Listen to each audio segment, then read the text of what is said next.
सिपाहियों को लेकर शादुला नामी मैदान के किनारे पहुंचा।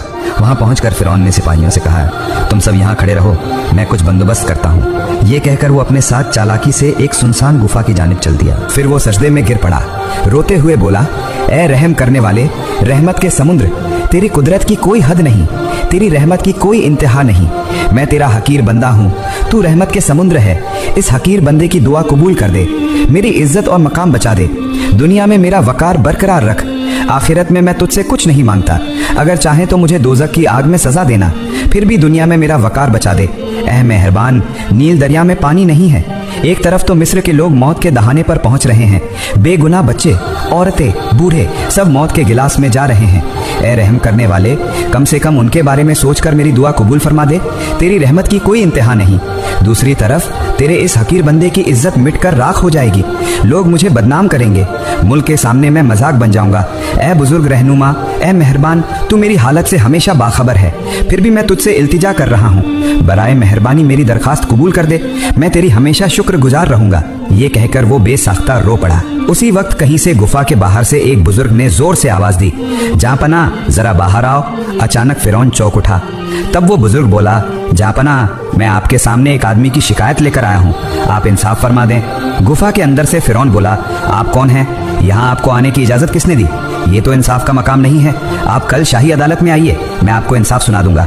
फिर बुजुर्ग ने कहा, लेकिन मैं फैसला सुनाए बगैर नहीं जाऊंगा, जरूरत हुई तो मैं आपको बाहर निकलने भी नहीं दूंगा। ये सुनकर फिरौन सख्त गुस्से में आ गया, मगर वो उस वक्त मुश्किल में था तो कुछ न कह सका। गुफा से बाहर निकलने का ही वक्त था कि फौजियों की चीखो खुशी सुनाई दी। ये सुनकर वो हैरान रह गया और गुफा से बाहर आया। जब उसने नील की तरफ देखा तो देखा कि सारा नील दरिया पानी से भर गया है। ये मंजर देखकर वो बेहद खुश हुआ। बेपरवाह होकर उसने बुजुर्ग से कहा, अच्छा अब बताइए आपकी शिकायत क्या है? फिर वो बुजुर्ग बोला, फर्ज करें एक गुलाम बिल्कुल नाफरमान है, वो अपने मालिक की बात नहीं सुनता, हालांकि उसका मालिक उसके साथ अच्छा सुलूक करता है, उसे खाना और लिबास देता है, फिर भी वो गुलाम कभी शुक्रगुजार नहीं होता। तो ऐसे गुलाम के साथ कैसा सुलूक होना चाहिए? फिर बुजुर्ग ने कहा, क्या तुम ये बात कागज पर लिखकर दे सकोगे? फिरौन बोला, बिल्कुल, क्यों नहीं, उस गुलाम को पानी में डूब कर मारना चाहिए। उसके बाद उसने ये बात कागज पर लिखकर बुजुर्ग के हाथ में दे दी और बुजुर्ग वहां से रुखसत हो गया। वो बुजुर्ग दरअसल अल्लाह का फरिश्ता था। फिर फिरौन अपनी फौजियों समेत वापस शाही दरबार की तरफ लौट आया। ये खबर फैलने में देर न लगी। मिस्र के हर कोशे में सरगोशी शुरू हो गई। लोग एक दूसरे से कहने लगे, हमारा बादशाह, हमारा खुदा फिरौन ने अपनी कुदरत से नील में दोबारा पानी बहा दिया है। लोग एक एक करके दरबार में आने लगे। दरबार में लोगों का हुजूम लग गया। कोई खुशी मना रहा था तो कोई शुक्रगुजारी का इजहार कर रहा था। वो सर झुकाए कहने लगे, ऐ हमारे खुदा, आपने हमें मौत के मुंह से बचा लिया, हम इस एहसान को सारी जिंदगी नहीं भूलेंगे। फिरौन घुरूर से सीना फुलाकर हंसते हुए बोला, तुम डरो मत, मैं बहुत ताकतवर हूँ। नील में पानी लाना तो मेरे लिए मामूली बात है, मैं तुम्हें और भी बड़े मौजज़े दिखा सकता हूँ। मैंने कहा था कि तुम्हारे लिए पानी का बंदोबस्त कर दूंगा। लोगों को उसकी बात और ज्यादा मुतहय्यर कर गई। उन्होंने फिरौन को खुदा कहते हुए बुलंद आवाज में पुकारना शुरू कर दिया। इज्जत और एहतराम के साथ दरबार में उसकी बहुत तारीफ होने लगी और फिरौन पिछली सारी बातें भूल गया। वो भूल गया कि असल ताकत किसके पास है, भूल गया कि इसी एक अल्लाह की रहमत के बगैर वो एक कतरा भी पानी नहीं ला सकता था, बल्कि वो अपने घुरूर में मजीद डूब गया। वो खुद को ऐसा महसूस करने लगा जैसे वाकई वही हर चीज का मालिक है। साल गुजरते गए, फिरौन के जुल्म सितम में इजाफा हुआ। रियासती इंतजाम में वो पहले से भी ज्यादा सख्त हो गया। उसके दिल में घुरूर पहाड़ जैसा बुलंद हो गया। वक्त बहता रहा।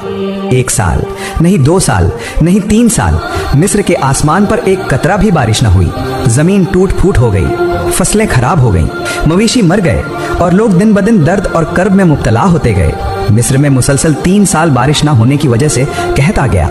आखिरकार एक दिन बेशुमार लोग फिरौन के दरबार में हाजिर हुए और सबने कहा, आप तो हमारे खुदा हैं, आप कोई इंतजाम कीजिए, मुल्क में इतना कहत पड़ गया है कि लोग भूखे मर रहे हैं। इस पर फिरौन ने गुस्से से घुराना शुरू किया और बोला, ये कहत मेरी वजह से नहीं है, इसका सबका जिम्मेदार वो मूसा है।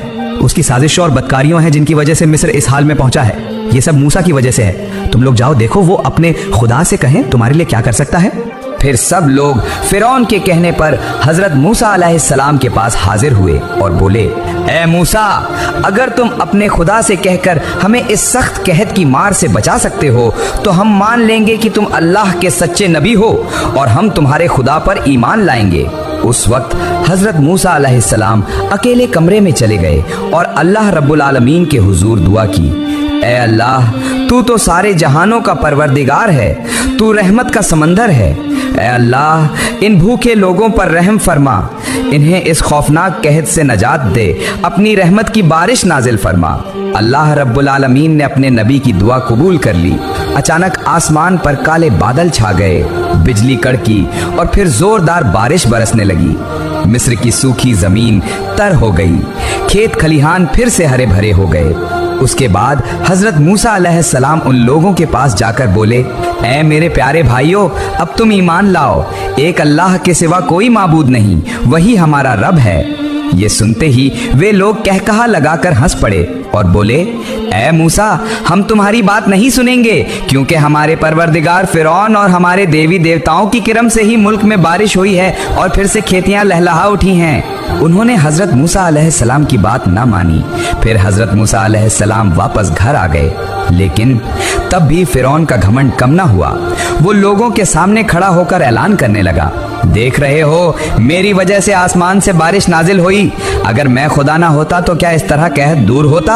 हजरत मूसा अलैहिस्सलाम की दुआ से अल्लाह की रहमत उतरी, मगर धोखेबाज जालिम फिरौन अपनी झूठी खुदाई दावे को कायम रखने की कोशिश करता रहा।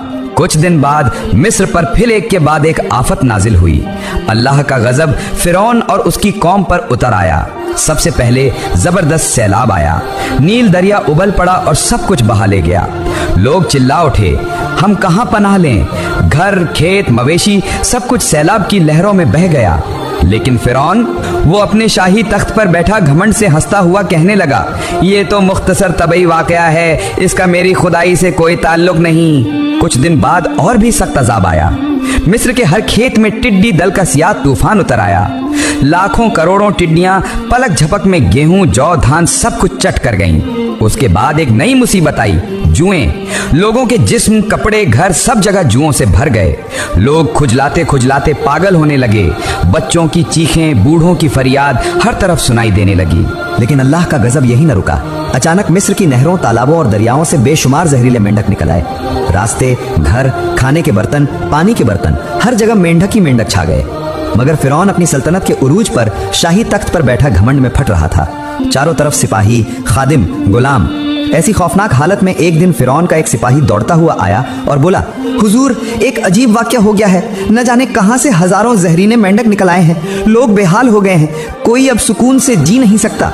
फिरौन कहकहा लगाकर बोला, क्या तुम ख्वाब देख रहे हो? भला मेंढक इंसान को तकलीफ दे सकते हैं? तुम तो डरे हुए बुजदिल सिपाही हो और कुछ नहीं। लेकिन सिपाही की आंखों में खौफ के आसार थे। वो कांपती आवाज में बोला, नहीं हुजूर, ये ख्वाब नहीं है। मिस्र के हर घर में, हर गली में मेंढक भर गए हैं। लोग चीख रहे हैं, बेबस हो गए हैं। फिरौन एक लम्हे के लिए खामोश हो गया। उसका दिल कांप उठा, क्योंकि वो जानता था ये सब कोई तबीई वाकया नहीं है। ये सब अल्लाह की तरफ से भेजा हुआ अजाब था, जो बार बार उसे खबरदार कर रहा था। लेकिन फिरौन अपने तकब्बुर में अंधा था। वो सच जानते हुए भी झूठ पर कायम रहा और अपनी खुदाई के दावे को मजबूती से पकड़कर बैठा रहा। दूसरी तरफ मिस्र के आम लोग घबराहट में एक दूसरे से कहने लगे, आज अजीबोगरीब वाकयात पेश आ रहे हैं। पानी के अंदर चारों तरफ मेंढक ही मेंढक, लाखों करोड़ों मेंढक मिस्र की नहरों, नदी नालों और रास्तों पर छा गए हैं। घरों के अंदर से लेकर खाने के बर्तनों तक कहीं भी मेंढकों से निजात नहीं।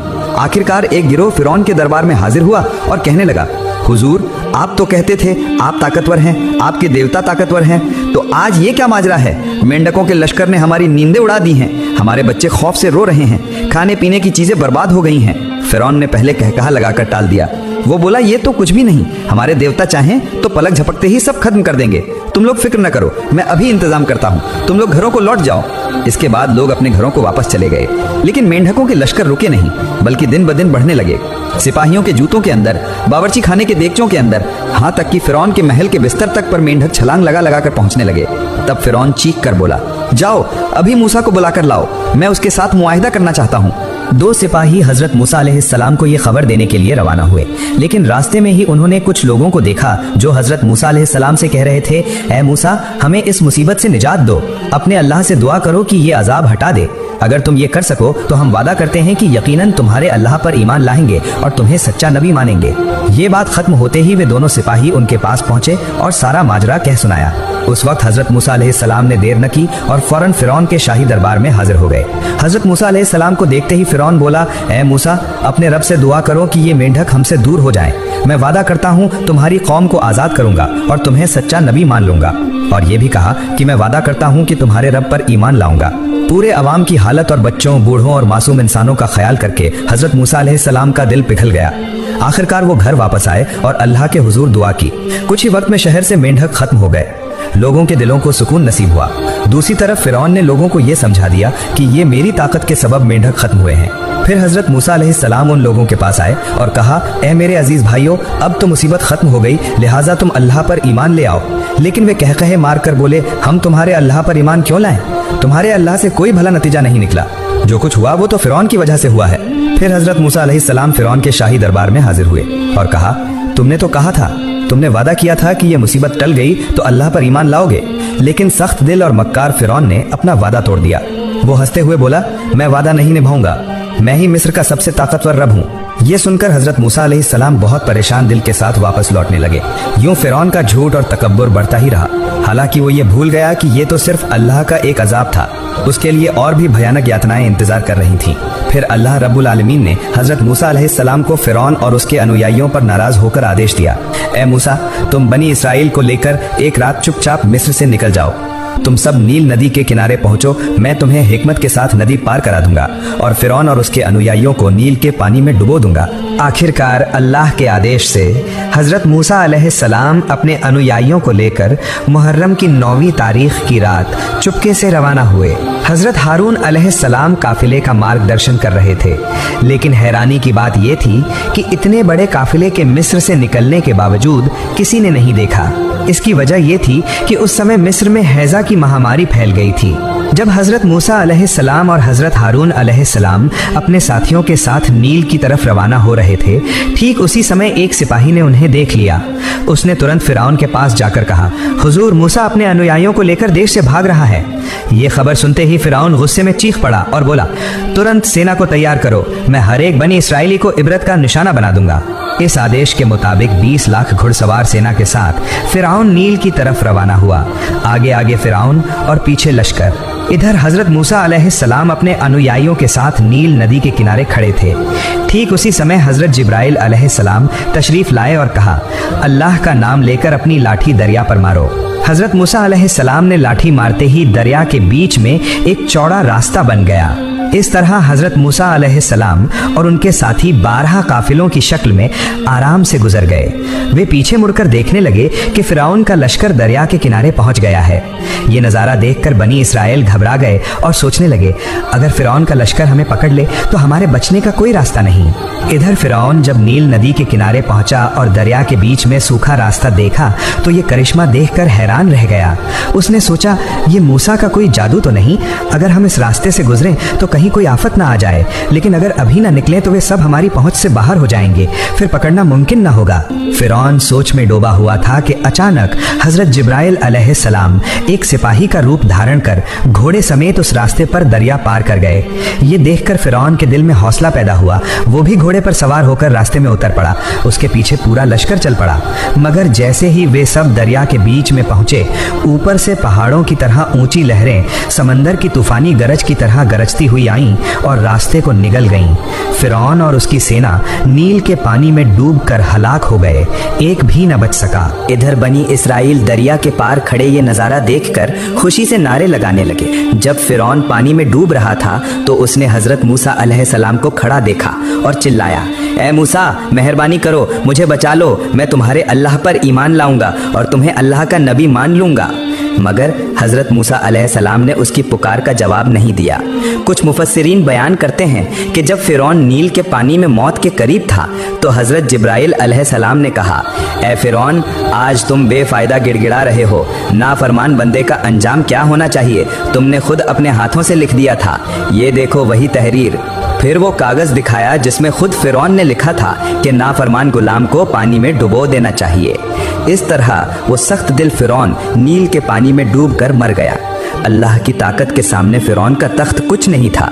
जो शख्स खुद को सबसे बड़ा रब कहता था, समंदर की लहरों में वो एक हकीर कीड़े से ज्यादा न निकला। अल्लाह ने उसका जिस्म समंदर की तह में दफन नहीं किया, बल्कि दुनिया के इंसानों के लिए छोड़ दिया, हमेशा की नसीहत के तौर पर। घमंड इंसान को बर्बाद करता है और ईमान इंसान को बुलंद करता है।